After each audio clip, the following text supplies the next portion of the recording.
Thank you everyone for watching yet another episode in which I talk about issues related to public transport. And this time we're going to be a little more overtly political than the usual uh, because I was asked a couple weeks ago about the issue of right wing parties that were pro public transport because in the United States, essentially the entire right is anti public transport. And yes, I know there are exceptions, they exist, there are very few of them. The party writ large um, thinks that public transportation is a left-wing conspiracy to. I think the line that Michelle Bachmann used was make Americans live in tenements and take light rail to their government jobs, and so um, there's a spectrum of political parties that are like this and political parties that are not. And I think it was asked in the context of the Korean election because Yoon didn't quite run on an anti-public transport platform. He did run on a platform of shutting up disability rights advocates who were uh, uh, protesting for better system-wide accessibility. And the reference that you should read is this blog. Yeah, technically a Substack, but blog by Sung Yi Lee. Um, this is the blog post to read. So actually the uh, strike, or maybe strike is important, or maybe the civil disobedience by Koreans with disabilities was a decently large factor in the election. There was a lot of backlash to it, and Yoon didn't campaign on less to the subway, more to roads, but less to people with disabilities, more to what he thinks of as normal Koreans, aka men.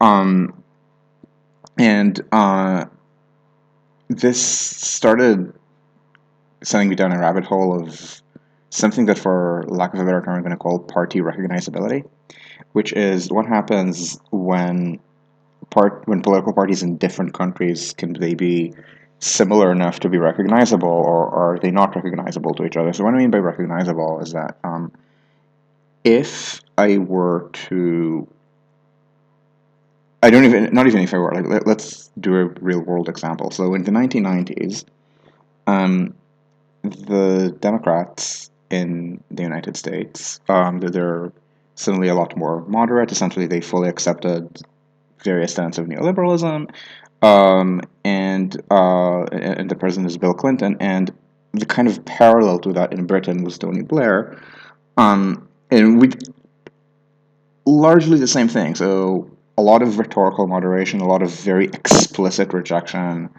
of anything that is socialist or anything that is radical, and and the but you can look at the policies. They were so both countries even did welfare reforms, but they there was some expansion of of social safety, and so for example, things like the minimum wage. So Clinton massively raised it. Blair introduced it. So in that sense, you can kind of see how New Labour and let's say the Clinton era, arguably Obama era Democrats are very recognizable to each other. And then you can maybe so this was kind of a pan first world trend where there was this kind of greater neoliberalization and moderation of center left parties. So we can even say that maybe um, that maybe SPD under Schröder um, underwent the same trend, and then we can maybe ask about parties that did not go the same trend, and maybe some of them diverged enough that they're not as recognizable. Though these are not, to my knowledge, parties in rich countries. So even in countries that you would think of as very peripheral in the rich world, like Israel is a good example. So in Israel, the neoliberalization um, actually happened early. Like actually, like the kind of anti-inflation measures and the arrangements law passed in the Grand Coalition years into the 1980s. They were actually inspirational to a lot of early neoliberalism. Um, so by that era, if I were so usually if you're not Israeli and you think of the Labour Party of the Rabin era, you think about foreign policy, you think about the Oslo Accords, you think about the peace process and let's face it, its failure, um, and the maintenance of the occupation. But there was also pretty clear socioeconomic policy there, and it was substantially, I would say, the same as this kind of neoliberal center left that we see in peer-rich countries. And actually, Ehud Barak in his '99 prime ministerial campaign specifically hired. I think he hired James Carville. He specifically hired Clinton era people to run his campaign. So there were a lot of things that would have been alien to Israeli political campaigns at the time. Things like hammering a lot about the rise in unemployment under the first Netanyahu administration. Um, so, so, so in that sense, arguably all of the first world center-left parties are recognizable to each other to various extents. Um, and then there are the ones that are not. So again, these are things that are maybe in poorer countries. Oh, hey, Kudwitchery. Um, and so, so the fact that there's this kind of parallel trend of neoliberalization on the center left, that's I don't want to call it a global trend. It is not in any way, shape, or form a global trend, but it is a pan first world trend. And then again, you can look at the parties that did not undergo it, mostly in poorer countries. So, for example, the Latin American left um, didn't really undergo any of that, to the point that it's pretty common um, on the internet. So unless you're very far left, if you're moderately center left, and you pretty much always are going to sympathize with Democrats in American elections, in European elections, you might think that some center-right candidates or some centrist candidates are good enough. But there's very little sympathy for the Latin American left in the same community and in things like art/neoliberal. Um, Essentially because I mean you can see what candidates are running, and I think Lula might be the more moderate one, but they're full of very populist people who essentially try to govern, like, let's say, Salvador Allende, and or in Argentina it would be the Justicialists, the Justicialismo. Uh, and to bring up Argentina, and if you're wondering why I'm bringing up Argentina, if we're being a little bit too extremely online, literally the person who won somehow the neoliberal Shell Award is Argentinian and constantly complains about how the Peronist left sucks. Um, and and honestly, it does. But the Kirchner and Fernandez era, yeah, they had some early successes and then they failed. And so maybe in that sense, that's kind of a break in recognizability. And on the right, I I think there's much more variety. So the biggest one is that I don't think that the American Republican Party is really recognizable to any or almost any other first world mainline right wing party. So if I were to tell you what the main policy platform of CDU here in Germany, what the policy platform is, um, it's very recognizably right wing, and yet there's no real sense in which American conservatives care. Um, so actually, in the 2016 election, there was this random question to one of the third-party candidates. I think it was Boris Johnson. The people were asking him if he could name a foreign leader that he admired and he wanted to govern like, and he couldn't name one. And then people were asking Hillary Clinton the same question, and to show that she's a real wonk, she immediately answered Angela Merkel. And here's the thing: Hillary Clinton's politics and Angela Merkel's politics are not really the same in any way, shape, or form. I mean, you can see ways in which they're parallel. They're both extremely establishment. Um, I'm not 100% sure to what extent it is true of Hillary Clinton, but certainly Bill Clinton made the party more moderate, and this is also true of Merkel. But they did so on very different axes that we don't know to what extent they would compare them. Um, but in the sense of like the very like sober establishment thing, yeah, you can see like how as individual politicians are recognizable, but as parties they really aren't.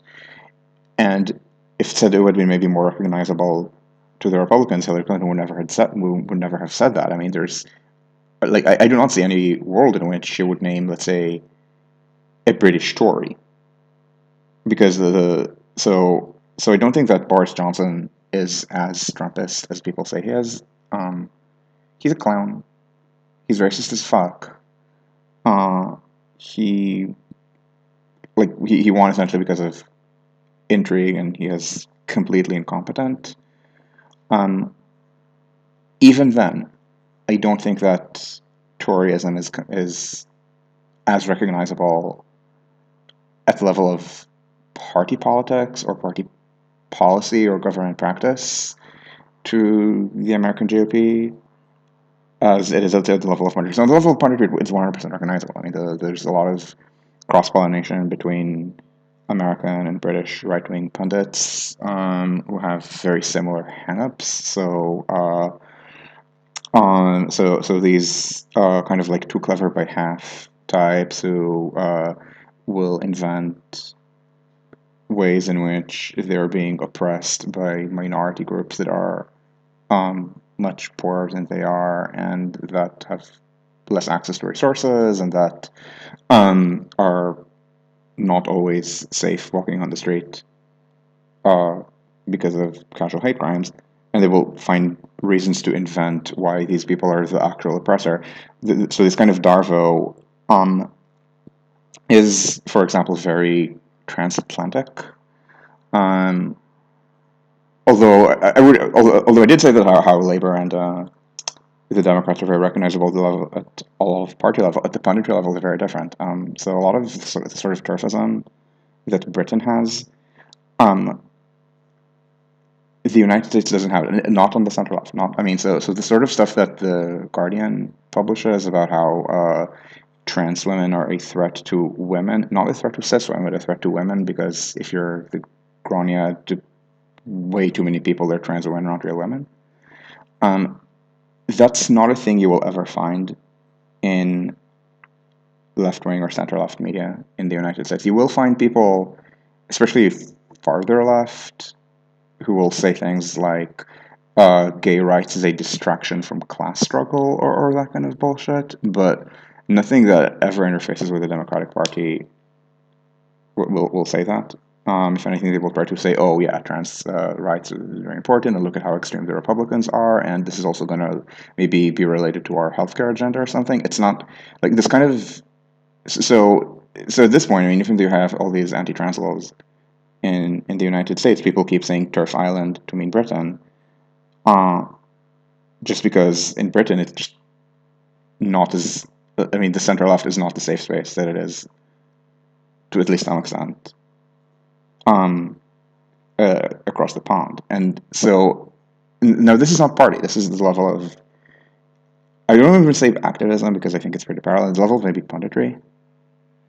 Yeah, the fact that the Gorniad is weird about this. I actually don't know why they're doing. Like I keep asking a lot of people, and each one gives me a different answer. Um, um, I honestly don't know why the Gorniad is like this. But again, this is very much at pundit level. I mean, if you want to see which party in Britain is the one that is the biggest threat to queer people in general, it's called the Tories.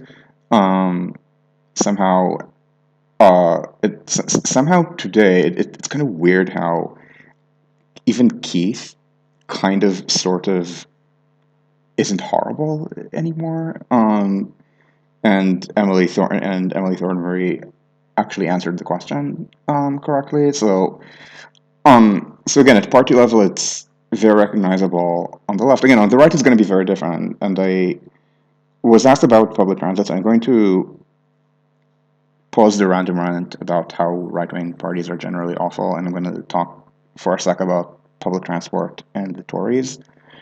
Um, I think this is, at least to some extent, just a matter of London, because I see some parallels, and I emphasize some parallels uh, in France and in Germany. Now, in France and in Germany, the right is not truly pro-transit. So I'm going to talk about Germany for a sec, even though France is a little bit more British this way. In Germany, uh, when CSU had the Ministry of Transport, which it did for 12 years, so Merkel was chancellor 16 years. The first 4 SPD had transport. The next 12, it was always not just CDU, but CSU, and those people think that a nation's wealth can be measured in 2 ways. The first is how many cars people buy, and the second is how big these cars are. Um, so we're actually getting an SUV boom here in Germany. We're lagging the United States on this, but it's starting, and it causes exactly all the problems you would expect. And they prioritize road over public transport investment. Now, Merkel, out of her 16 years, had 4 of fully right-wing government. So, um, for the most part, she always had to compromise with SPD on certain things. But I'm gonna tell you what the split was for federal funding. It was 49%, I believe, roads. I think 42% railways and 9% canals. Now, if you're American and you're seeing this, you should probably pay attention to the fact that with CSU in charge of transport, CDU is a senior partner in the coalition, specific Minister of Transport, Andreas Scheuer, is pro-pollution to the point that he got a bunch of right-wing doctors to sign a letter saying that pollution controls were too tight.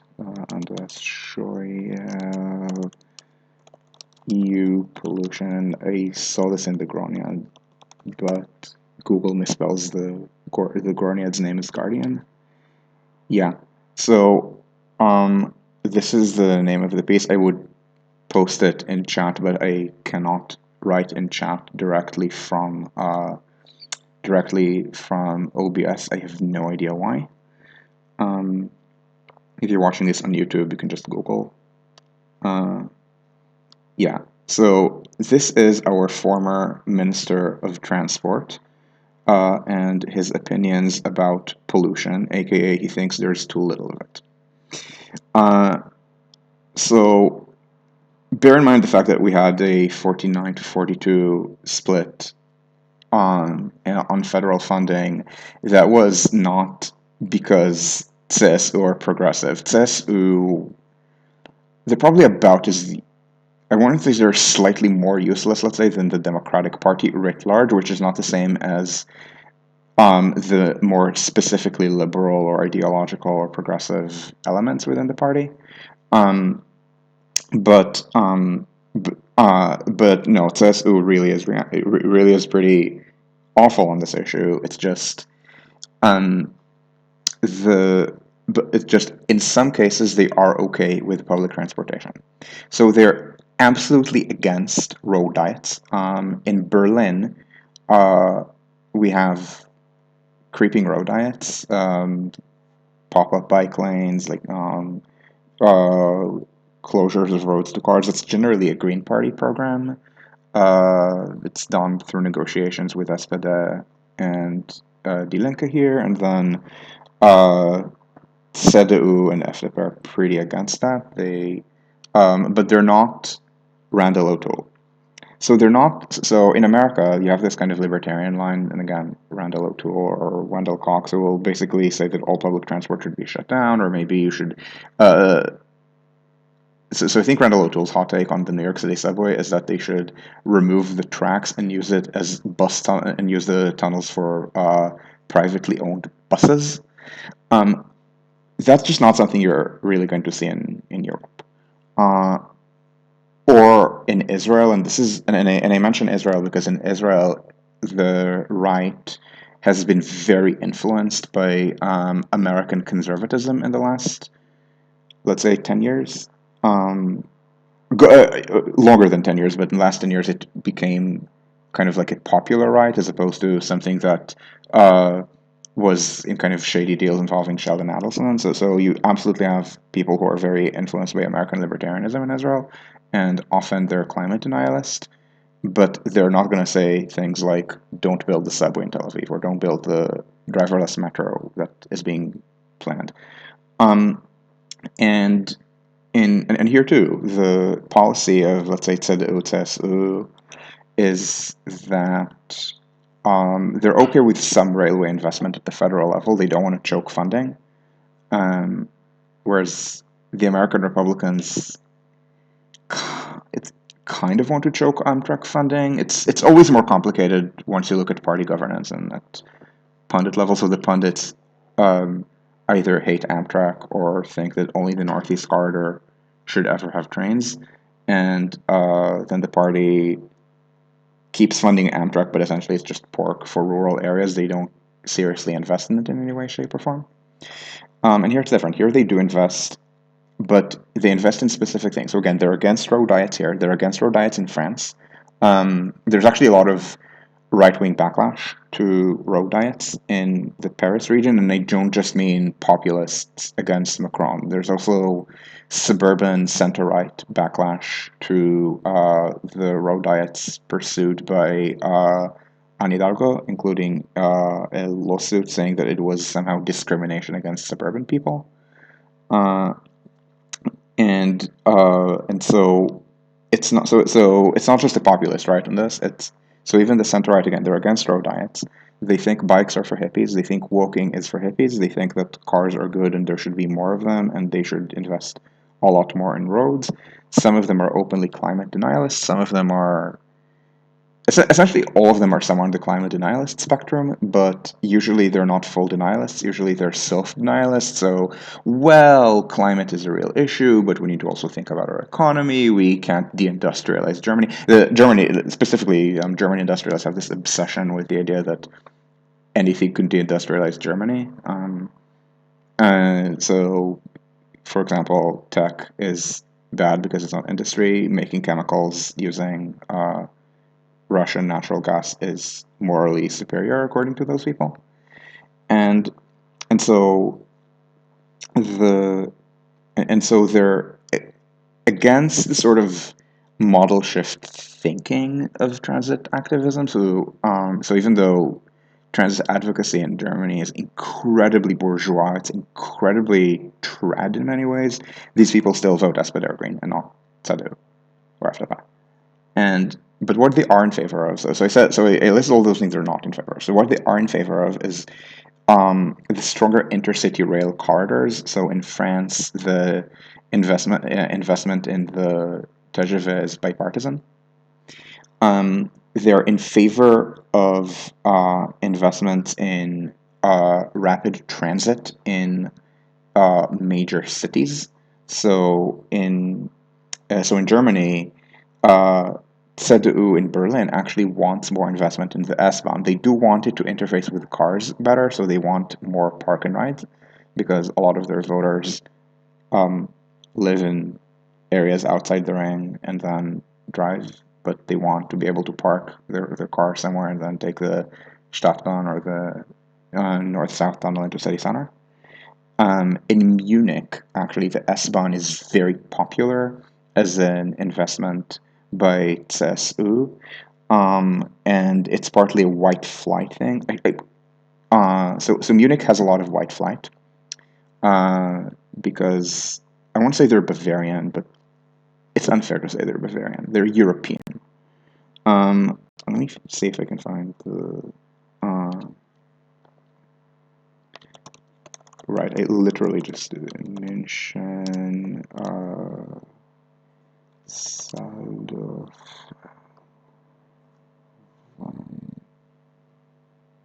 Saldo.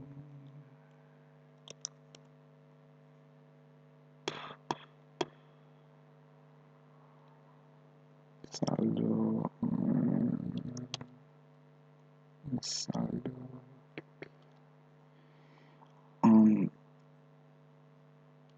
Okay, it's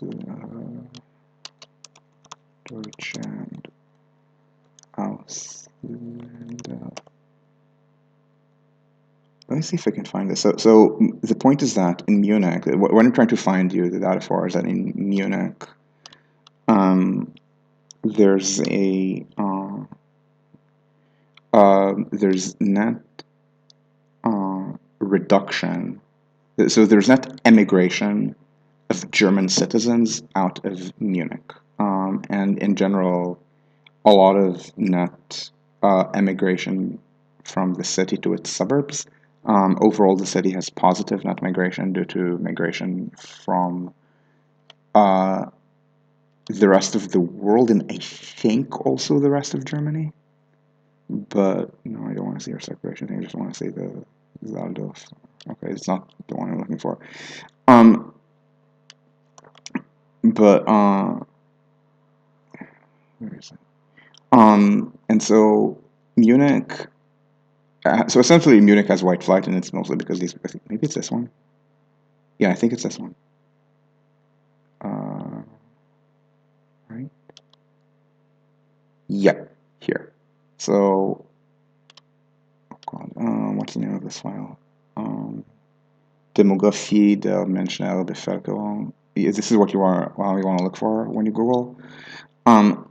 So if you look at this table, it will just show that there's net emigration out of Munich for German citizens. So even in Munich, which is a very safe city, it's just racism. Now, before it was racism, they just hated the city for other reasons. The city was too socialist, the city was too weird, the city was too queer. So even though Bavaria is incredibly right-wing, Munich doesn't vote CSU. Munich keeps having SPD, I think also Green at this point, mayors. So there is this kind of political flight, and so there's this sense in which the CSU right likes things that let them work in the city without living in the city. Now,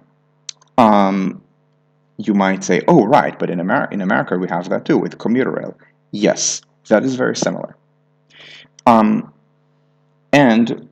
as I said, the TGV is bipartisan.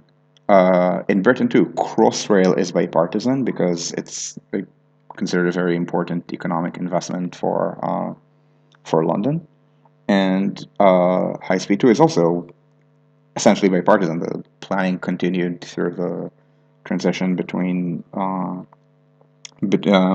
Brown and Cameron. It's just, I mean, it underwent some changes, but at least to me, they did not look like ideological changes. Like maybe moving the trains to one party supporters. If it happened, it was not very obvious. But this was bipartisan, and I will point out that in the United States, at least in theory, the Northeast Corridor is bipartisan. Now, it's not happening, not out of partisanship, but because Amtrak can't do it, and it's a corridor that requires, a lot of coordination. Sorry, a lot of coordination between different agencies. So you can't just build it separately the way you can with the TGV.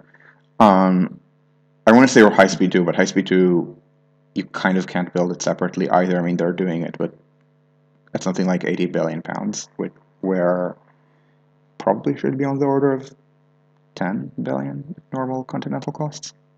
But so with the Northeast Corridor, a lot of it is just pure incompetence. With commuter rail, we do see that kind of bipartisanship, at least historically, because historically the suburbs of New York were incredibly conservative places. However, that has shifted. And I think a lot of it is just how the right deals with the largest city in the country. So maybe it's because it's the capital, and um, France and Britain it gets a little more respect. But even in Germany, I mean where it's not the capital. I mean maybe it is in Berlin, but you absolutely do see this kind of support for the S-Bahn in Bavaria, and I think also support for these kind of regional railways in Nordrhein-Westfalen. Um, and in the United States, I guess the issue is partly that these suburbs, it's partly that these suburbs are more democratic at this point, partly that the Republicans, as I said, the Republicans are not very recognizable to other European right-wing parties, even ones that are literally right-wing. Like, I mean, so there's this pundit who is a little bit younger than me. His name is Lyman Stone. He posts with an A, like post. He posts a lot on Twitter. He's a demographer. He studies fertility, and he is very religious. So right now he's trying to actually the Don't Say Gay law in Florida by saying, yes, I understand the gay rights activist concerns, but what about my concerns as a Lutheran? Some bullshit. Um, he told anyway. I bring him up because a couple months ago I said something about the German right, and I said the only thing that matters for left to right is one's relation with God. Now I could mention to him maybe that Germany's abortion law is currently more restrictive than what is in theory permitted under Roe versus Wade. There are these various red state test laws against it, um, but um, right now the what is supposed to be the Roe standard is viability, plus the DNX ban. So in practice, it's week 20 something, maybe 21, 22 ish in practice. In Germany, it's 13. Um, and even then, and we have extensive, and it's not because people are happy like with there's extensive feminist activist um, agitation against this, and at least in theory, the coalition is supposed to legalize abortion better. Um, but what's but but but my point is that even though Germany is like this, an American conservative whose source of conservatism is primarily religious did not recognize CDU as a peer conservative party. Um, and this is someone who's very educated and on the more globalized side of things. Um, so they're just kind of poor recognizability where the American Republicans are just genuinely a lot more populist than the right here. Um, and and you'd expect that maybe the more conservative parts of the Western European right would be like that, but not necessarily. I don't, for example, think that PP in Spain, which is probably the most right wing big party in EPP. And I'm saying big party because I know I'm going to miss something in a small country. But my understanding is that among the bigger countries of Europe, probably yeah, PP is probably the most right wing EPP party. To the point that Spain didn't really have a far right party until very recently, and while it and Portugal were the only countries without extreme right parties, people were asking why, and the answer is because PP uh, incorporated so many ex-Franco people that the fascists had their own faction in the mainstream center right. That said, PP is not an anti-transit party. In fact, the expansion of the metro in Madrid was a bipartisan project for both PP and PSOE.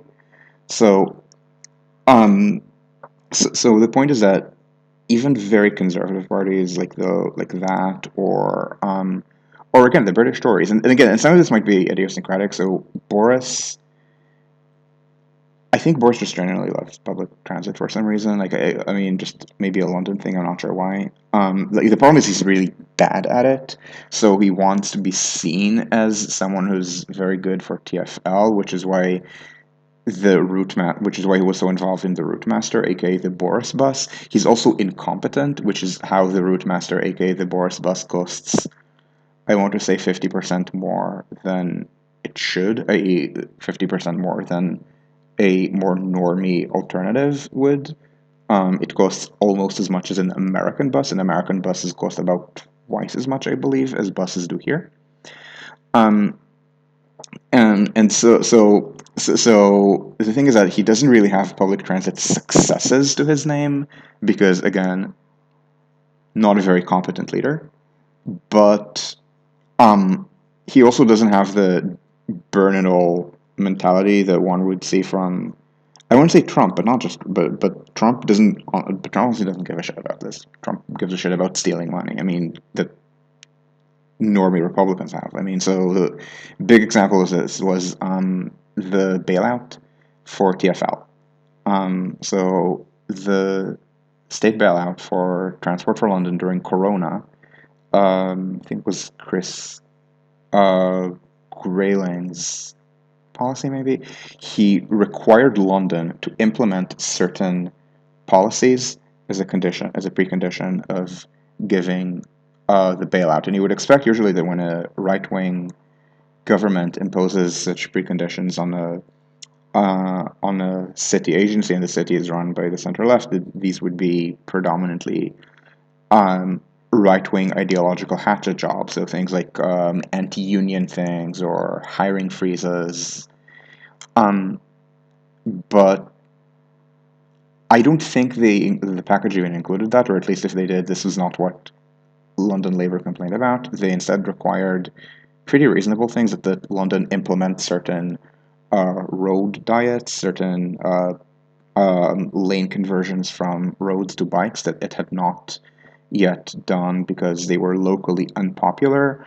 Um, so it was actually is a pretty reasonable thing for a state to do to if a local provincial whatever government wants money, and I think it's actually pretty reasonable for, let's say, the American feds to demand uh, to demand that it actually do things that are necessary even if local power brokers don't like them.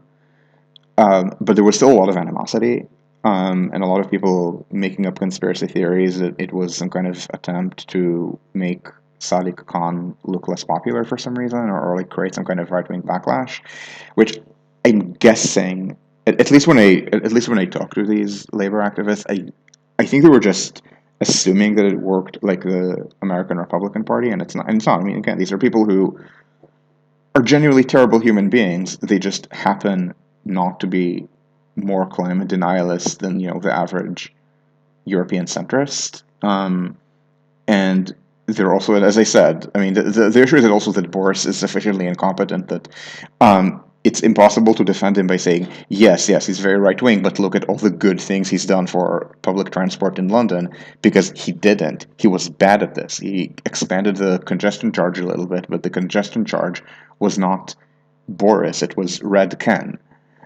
Um, and yeah, Burns. The fact that they all live, the fact that the Tories work in central London matters.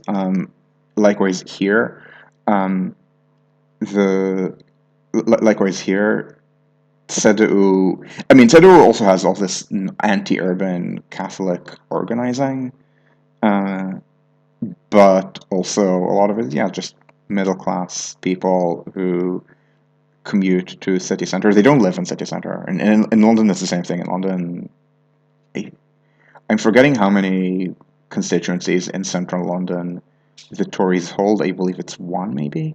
Like it's yeah. To be fair, the entire world hates Blair. Well, um, but bear in mind, our Tony Blair, aka Gerhard Schröder, um, SPD won't even pretend. SPD pretends he wasn't even a member of the party. Like, this is how awful it was. Like, I mean, it's nice that he didn't participate in the Iraq War, but on domestic policy, he was a lot worse, both in terms of policy and in terms of outcomes. And at this point, the only people who even talk to him in Germany are Tankies, who got their start by being against his welfare cuts, but like the fact that he's sticking by Putin. Um, but anyway, I think it matters that in the United States there's so much job sprawl that a lot of Republicans just don't even care about the city anymore, because they don't work there. Um, but I think it's downstream of that. Like the fact that you have all these finance people who work in Midtown Manhattan and think that austerity is actually a good thing, and most of them vote for Democrats. Um, I mean, yes, there is this tendency of more educated people to tilt more left, but this tendency is parallel in the United States and Europe, and yet those people in Britain are a good deal more right wing, or in France or in Germany, they're a good deal more right wing. And in the United States, I think it's the other way around. The Republican Party essentially. So as I said, it became, as I said, it's a party recognizability issue. Um, the French mainline right, or whatever is left of it, and CEDU are very familiar to each other. Um, on a lot of issues, this is also true of the Tories. Not all of them, because the union is incredibly important to EPP, and the Tories decided to go Eurosceptical. But but on a lot of their other attitudes, I think they're very similar. The Republicans are not. The Republicans, um, there's a reason why the Republicans, even before Trump, they kept hating, let's say, Angela Merkel. They kept um, supporting various fringe-y things. So if anything, the closest thing to a European party that is in or near power that is recognizable to the mainline Republican Party, it's either PiS in Poland or maybe even Orban. I mean, so Orban has spent a lot of time and effort buying the American right. So as I was speaking before about Lyman Stone, he's also anti-Orban. Um, and there are lines he will not cross, and one of them is full fascism. And so he was speaking about Hungary, about how, as someone who is plugged into right wing think tanks in America, he constantly gets these emails. Maybe every week, gets an email from some Hungarian government organization inviting him to something about how Hungary is the real defender of Western conservative values. Um, and he doesn't buy that because he's beneath everything a specialist in fertility, and he sees how Hungary sucks in that. Um, the homophobia is, I think, secondary to him. But CPAC, for example, is literally holding conferences in Budapest. It's kind of ironic given that Budapest is a rather liberal city, but Budapest, qua capital of Hungary, not Budapest, qua Budapest, if that makes sense. And it's so Orban is very recognizable, and again, Orban is about the fringiest European leader in power you can think of, even more than PiS. Remember, PiS is Atlanticist. PiS thinks that everyone who's against PiS is secretly pro-Putin. Uh, Fidesz is literally pro-Putin. Um, so you're seeing a lot of this kind of a lot of, I don't want to call it treason, just not really caring about the country's international possession as long as they get to be nasty at home. Now, when I put it this abstractly, it's not a purely right-wing thing, and it's not a purely American thing. Mertz, for example, is doing the same thing. Bibi was doing the same thing as an opposition leader 30 years ago. The kind of constantly creating problems just out of nastiness doesn't actually make the opposition more popular. And so, but for the Republicans, it goes a lot more than that. I mean, you had all these people wearing T-shirts during the 2016 election. I'd rather be Russian than a Democrat.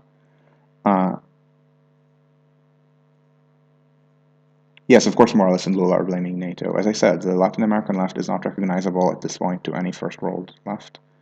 Um, And even, I mean, Syriza is kind of sort of like this, but Syriza was very constrained.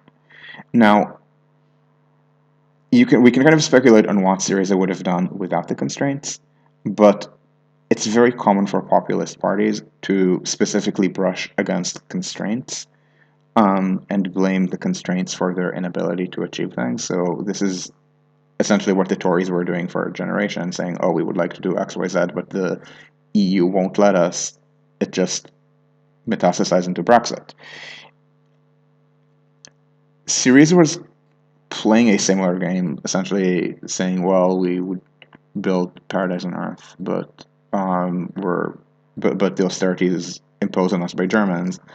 Um, it's just that it didn't work. Also, Syriza had 5 years, and not however many Maggie et al. Had. Um, but the situation is that and by the way, I was talking about this kind of asymmetry, so how in the United States the center left is very recognizable to the European center left, and the right really isn't. Um, so I was talking about Latin America and how the Latin American left, I think, is incredibly different, um, from the how it's very different from the, let's call it first world left. When I say left again, I mean central. I mean mainline left. I mean the left. I mean the strongest left of center faction. So it can be a more radical faction in Greece because that would be Syriza. But it can also, but most likely it's going to be a more moderate one like SPD here. Um, just because there are people who keep telling me if it's not communist or it's not almost communist, it's not left. No, I mean left in the sense of SPD, Greens, not necessarily Linka. Um, and again, the right in Latin America is also not terribly recognizable. I mean, so they play a very neoliberal game rhetorically, but if you look at what they actually do, it's mostly just fascist bullshit. I mean, Bolsonaro is not Merkel. Bolsonaro is not Sarkozy. Bolsonaro is not PP. Um, Bolsonaro is. I can't even quite think of a good European right wing analog to him. Um, Maybe Peace. I can't tell. Hard to say because he's, I think, a lot bullshittier than Peace or Orban. Uh, but stuff like running on supporting police brutality and actually leading to a lot of, no, not Berlusconi at all. Berlusconi is a thief. Berlusconi's entire governing ideology is that the Italian state exists to give more money to Berlusconi. It's not, Berlusconi is not recognizable to any European right. And as I said, we're talking about recognizability. So in the 1990s, with the neoliberalization, there was also this evolution of the center right, and a lot of the center and center right were hoping after Manipulite that Berlusconi would be again this kind of recognizable center right, and then after however many years in the financial crisis, they realized, oh shit, he isn't. And essentially they required that Italy get rid of him as a precondition for getting a bailout. So and to this day you will find people on the more radical left in Europe who complained that the EU was intervening in Italy's private affairs and would not do the same thing against Orban. And so you do have these. So in Latin America, maybe it's more symmetric, and in the United States, it's asymmetric. So another case of asymmetric is India. So at this point, I think that I think that Modi is very recognizable on the right. Now he's not recognizably center right in any way, shape, or form. He's rather Trumpy, I think, including the part where he foments pogroms. He loves to foment racial violence. In India, it would be based more or on religion. It's not skin color or anything, but the Islamophobia in India, I think, is similar in some ways to Western Islamophobia, and it gets to the point that if you look at Modi's policies, they're not too different from what right wingers in the developed world want. certainly economically, and the um, pogroms and the religious violence that he foments is and the corruption again is something that they tolerate. I mean, these are. I mean, remember that, especially in the more right wing part of neoliberalism, these are people who made their peace to a large extent with Latin America. Uh, Wait, who is Modi's successor? Shah?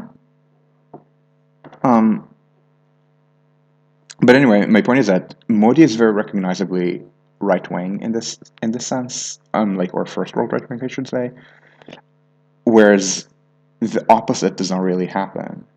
Adinaya. Okay, okay. Um, because the UP guy.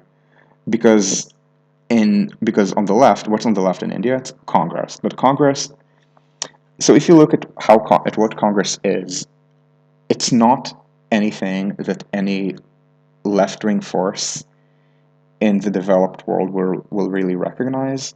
So some of it is just random things. Like for example, it's a more rural party, but that's okay. There's lots of first world left that would love to be winning to be not just winning elections but winning elections with the voters of the early 20th century. So urban working class plus um, farm workers. Uh, but but it's much but it's not any kind of but for example the urban working class in India does not vote Congress. Um, they pretty much always vote BJP. And if they don't, they vote for something else. Like in Delhi, there's AAP. So AAP in Delhi.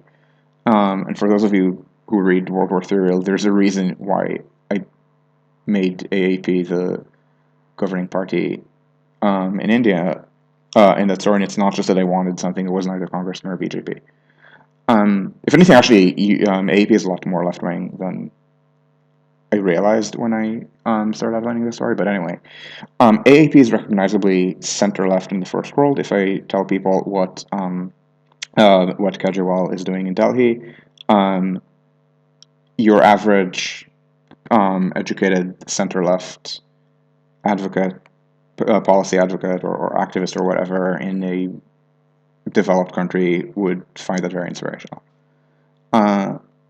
And nothing like that happens with Congress. And again, it's not because of like some kind of class issue. No, Congress is just a very like the organizing principle for Congress is to like is to cut deals with caste based representation, and yeah, this also makes them left wing because among the subgroups of India that they cut deals with are various Muslim groups, so they try to be less Islamophobic.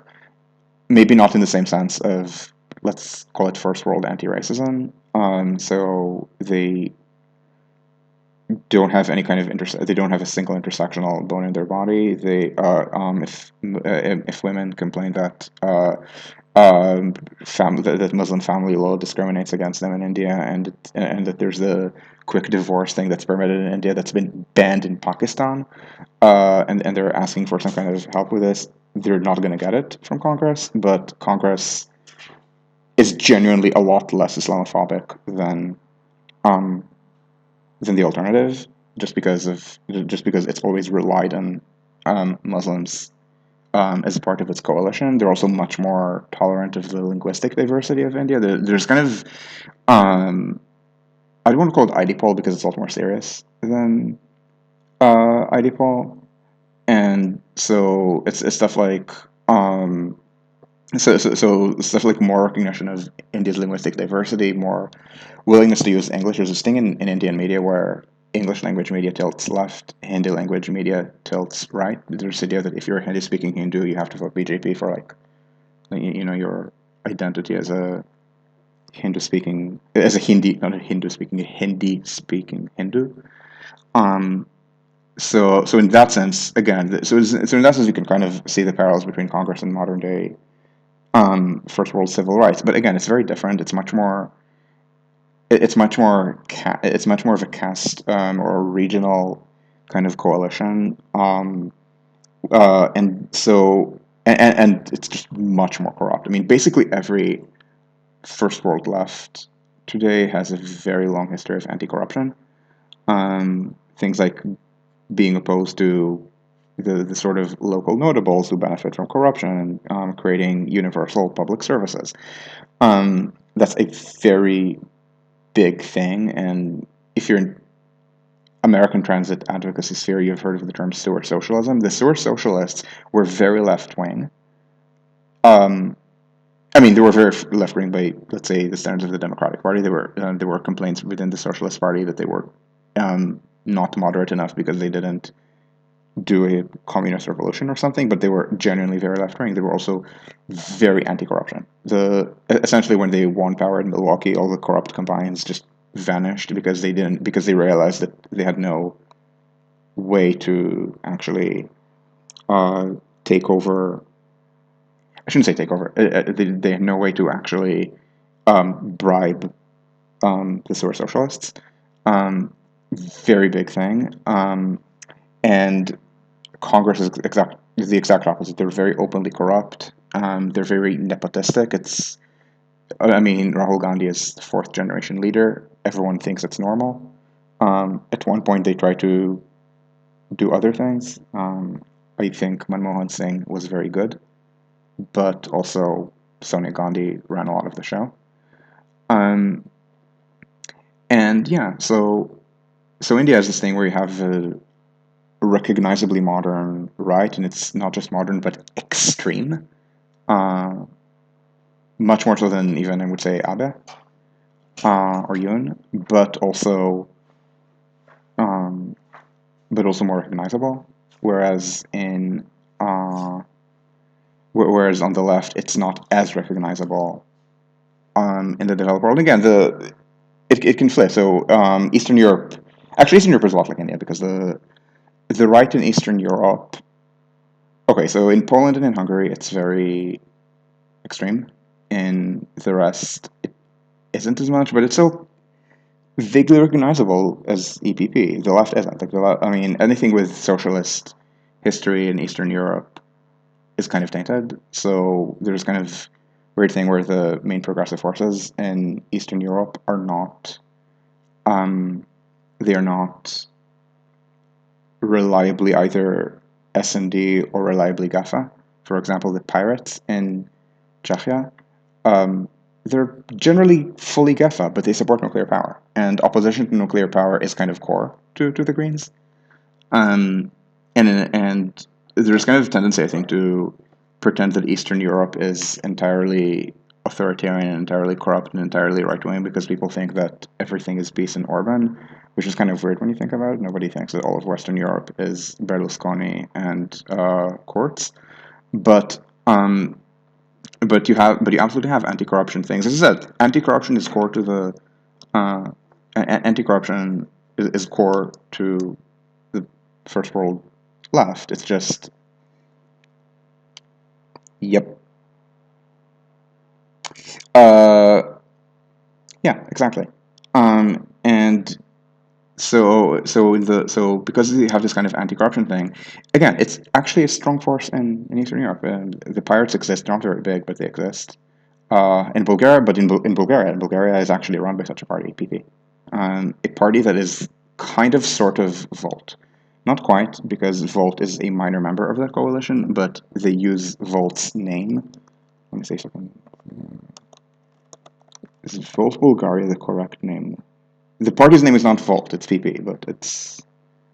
Yeah, we continue the change. In Bulgaria, all the political parties have weird names. It's we continue the change. There's one's called There Is Such a People. And yeah, so they won an election. There was a minor kerfuffle on Twitter that a populist party that didn't really exist before won the election about 6 months ago, and then people realized, oh wait, they're actually anti-corruption. They incorporate Volt. They're mostly GEFA. They're kind of GEFA. They are very pro-EU. I bring all this up because, again, the anti-transit aspects of the Republican Party. So let's see. So first of all, it's a party that's just very extreme and very populist by any European standard. I was asked, by the way, I was asked before about factions of the Liberal Democrats in Japan. The answer is I don't know. I'm sorry. Like, somehow Japan is the one country where I can't have a good opinion about the politics, because as I'm talking about recognizability, nothing in Japanese politics is very obviously recognizable. It's possible that there's internal power struggles that are recognizable.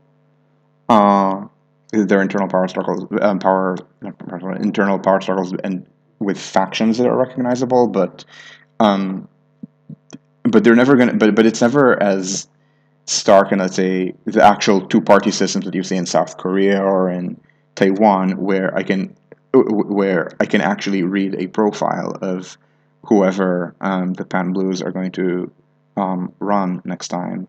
I think this is going to be the mayor of New Taipei, or the same thing in South Korea. And people will say, "Oh, they're like this. These are their voters. This is what they do." Um, and in Japan, at least, I haven't seen any coverage of that. Again, I don't know if it's just something that doesn't really get done in like English language media, which would be kind of weird because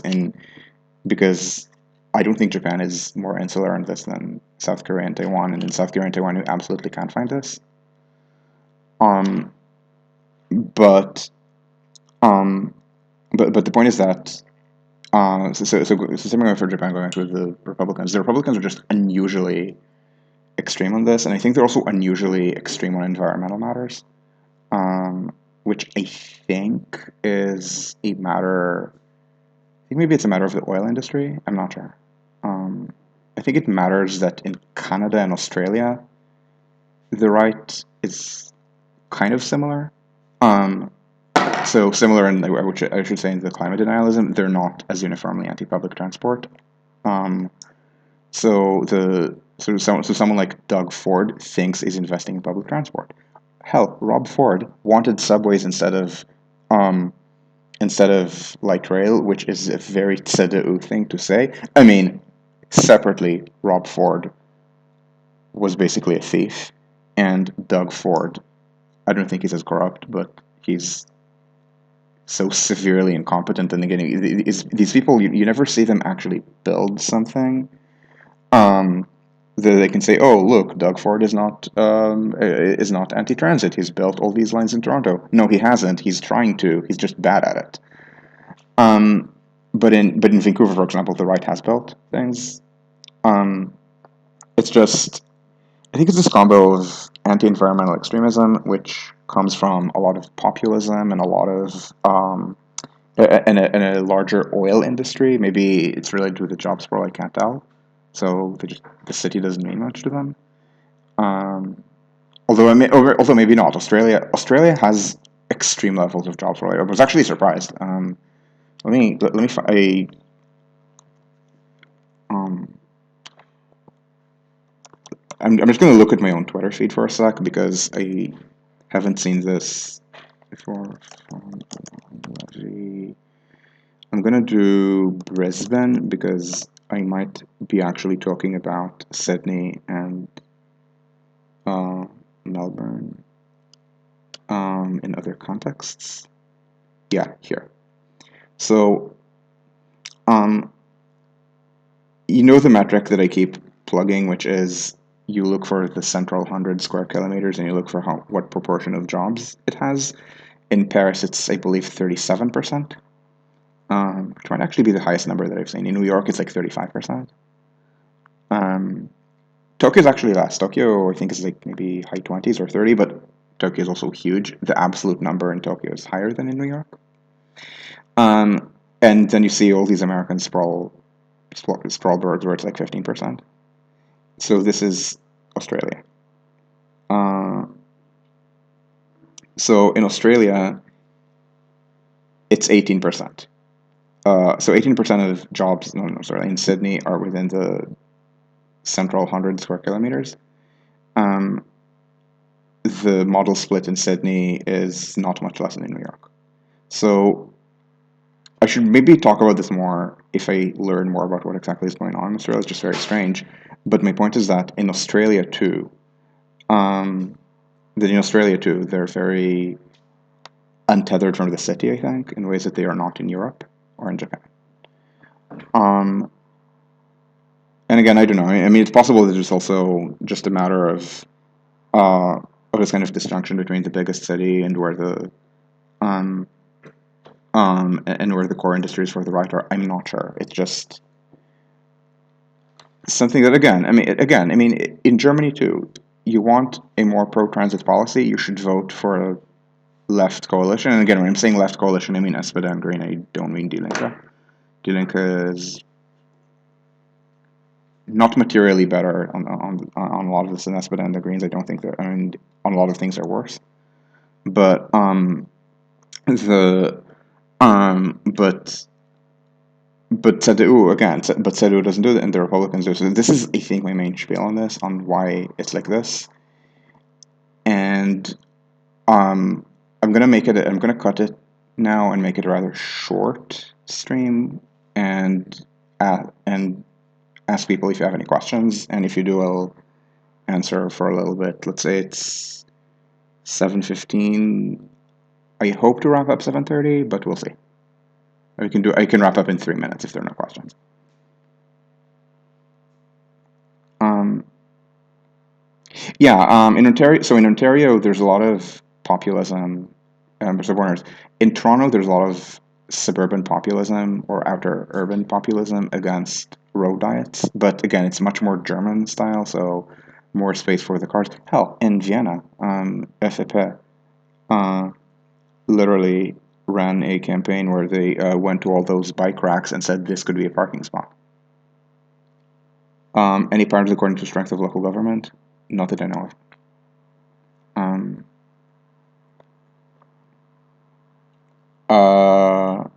what's the transit situation in Brazil? I also don't know. What is Israel's transit coalition?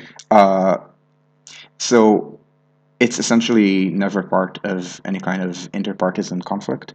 So, for example, the rail electrification project was not just consensus, was first of all interpartisan consensus, and second of all completely ignored in in the debate. So it's not like anyone said, "Look at me, I'm a successful minister. I electrified the railways." No, it's just not viewed as an important issue. The issues within public transport in Israel that are viewed as important, it's mostly stuff like, are the trains going to run on Saturdays? And that's just a secular versus religious issue. Now, we do see a growing interest in green public transport on the secular center left, mostly Meretz, also Labor. Labor got transport. But I don't. But it's not. It's never as contentious. It's not. So there is this kind of content. So a lot of the arguments about it happen without any kind of partisan load, which I guess is how it works in American cities because everyone's a Democrat. So arguments about transportation priorities in New York are not partisan, and it's kind of the same in Israel, even in an otherwise incredibly contentious partisan situation. Um, does that make sense, Well?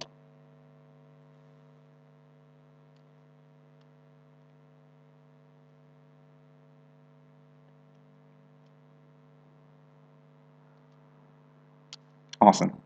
Are there other questions? And sorry, Barnes, I'm sorry, Arthur, that I can't, and that I didn't know the answers to your questions.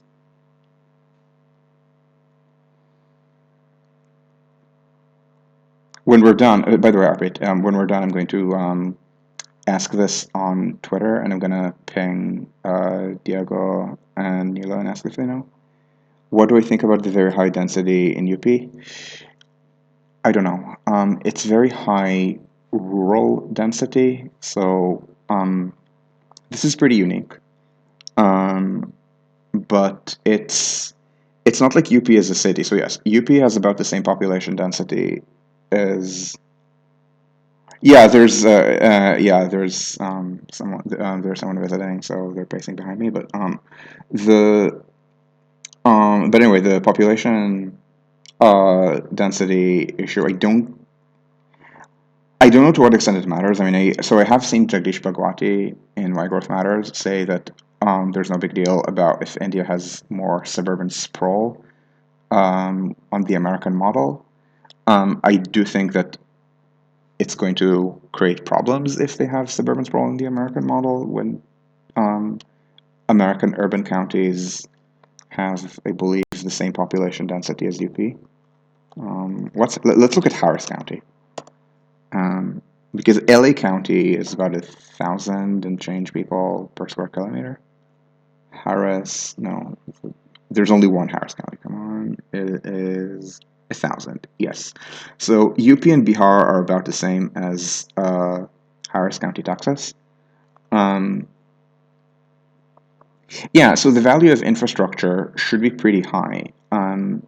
It's just that it's also a very not very urbanized place, if that makes sense.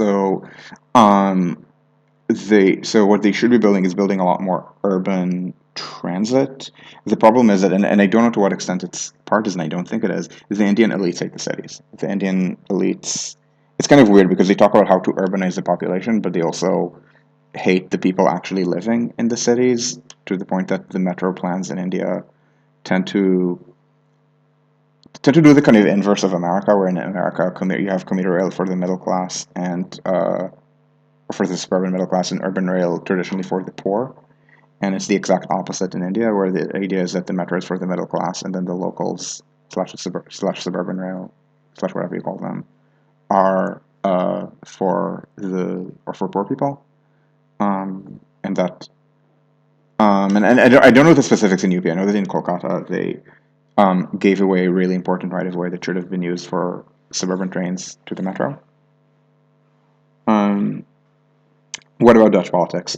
What about Dutch politics? My understanding is that Mark Rutte is a little bit like Boris Johnson, i.e., not actually a climate denialist for someone who's otherwise that right wing. So Boris is a clown and Rutte isn't. Rutte is like the most normie bourgeois person ever. He's racist because it's normal to be racist, and he's like even racist in this kind of very boring, normal bourgeois way of this person who will talk about how Zwarte Piet is part of the tradition. Um, I don't get the sense that he has um, Boris's problems with competence. Everyone in the Netherlands tell me that he has Teflon, so it doesn't matter how bad or how bad things are, or like whatever mistakes he makes, people just blame other people and not him. It also entirely could be that the Netherlands is so climate vulnerable that they can't pretend it doesn't. They can't pretend that there's no climate change. Um, or maybe so I do know that in the Netherlands, cycling is normalized among the urban middle class. That might be it. But um, but anyway, yeah, Rutte is also like Boris, someone who's very right wing in a rather assholish way, different assholish way, but still assholish way, but somehow manages to not hate public transport. Uh, anyway, is what I'm saying makes sense? That's gonna go for both Arpit and Well.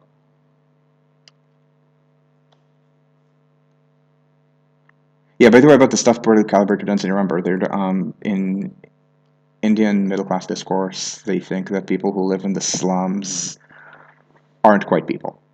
This is so in Shadow Cities, Robert Neuwirth spent a couple months visiting, like doing research on informal settlements. He was in one of the slums, one of the squats, I should say, in Mumbai, and it didn't matter what he said.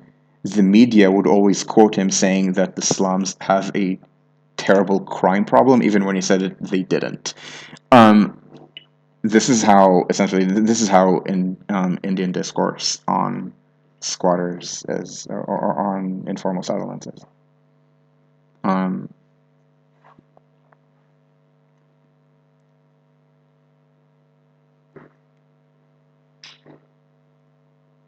are there any other questions, by the way?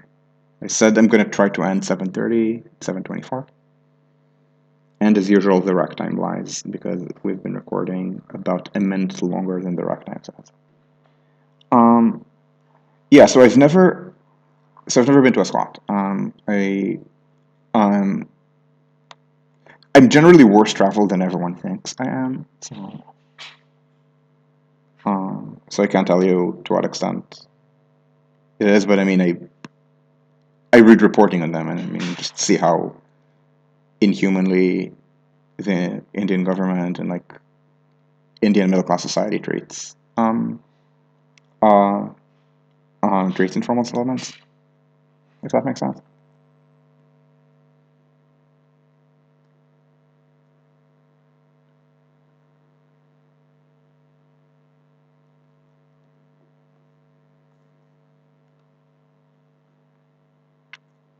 So I'm gonna give it like at least 2 more minutes because there's lag and I don't want to say goodbye while someone is typing something. But I think it's a pretty good place to stop.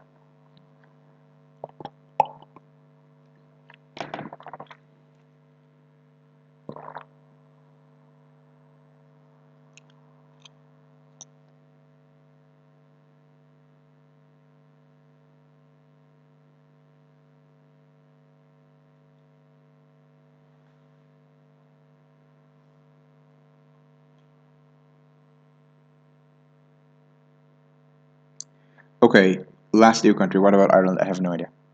Or rather, I know what the difference between Fianna Fáil and Fine Gael, and I'm not going to try to pronounce these correctly. I'm sorry, or rather I am, but I don't know. So, how do they pronounce their names?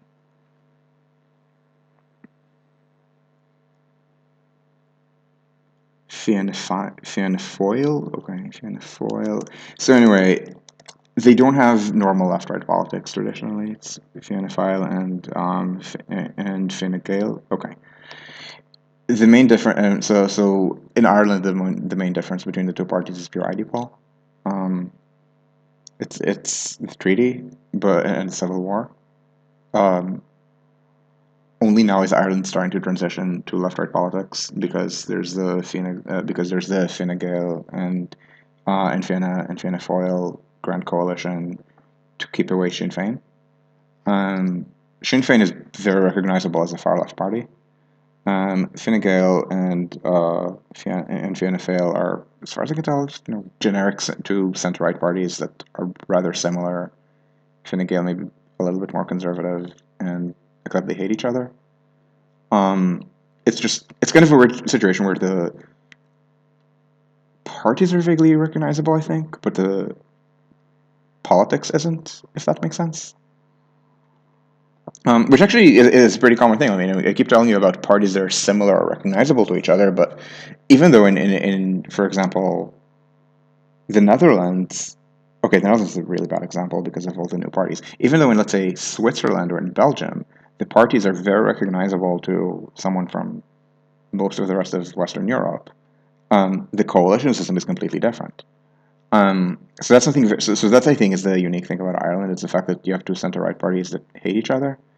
Um, but I see what Fine Gael, for example, or Fianna Fáil do in power, and it's I can see more moderate people in Sadu and FDP do exactly that. Um, I don't really know where the public transport situation in Ireland is. The situation in Dublin is just really strange. And by strange, I mean I can't even tell what they're building there. But um, but they seem pretty normy. Again, pretty normie center right people who just hate each other because civil war.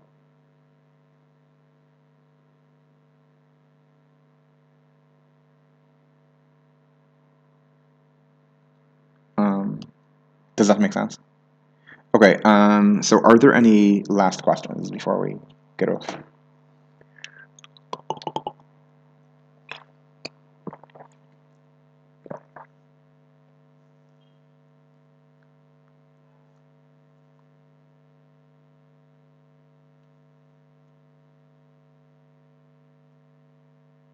Sure. Thanks for watching, and it's very likely that the topic in a week is going to be design build, um, or design bid build, and procurement issues in general, which I need to revisit since my blog post from, I think, November. So thank you all for watching. regardless of whether it's on Twitch or on YouTube, and I will see you with next week's stream. If it's on Twitch, it's in a week. If it's on YouTube, hopefully also in a week. So ciao ciao.